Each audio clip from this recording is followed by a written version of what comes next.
They worry about arbitrary arrests, deportation and sometimes imprisonment.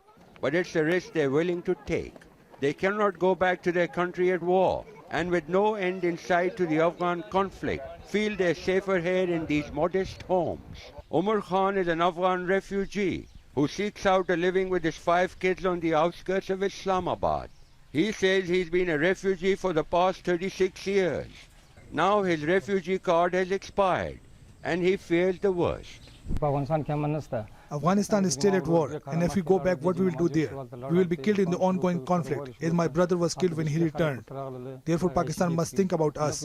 Pakistan recently warned the international community of dire consequences, saying 30% of the refugees arriving on boats in Europe were Afghans.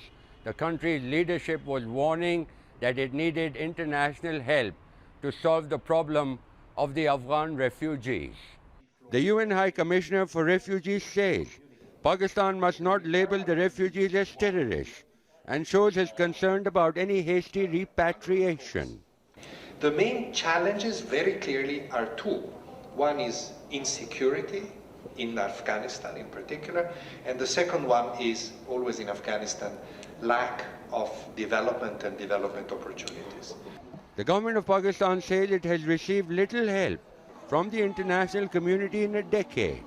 It receives just over $5 a year from the United Nations for every registered refugee for health and education.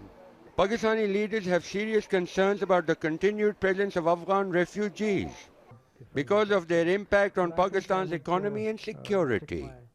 Some of the refugee camps have become a security risk because the terrorists and the militants, they use these camps as hideouts. The Afghan government take steps for early return of the refugees to their homeland.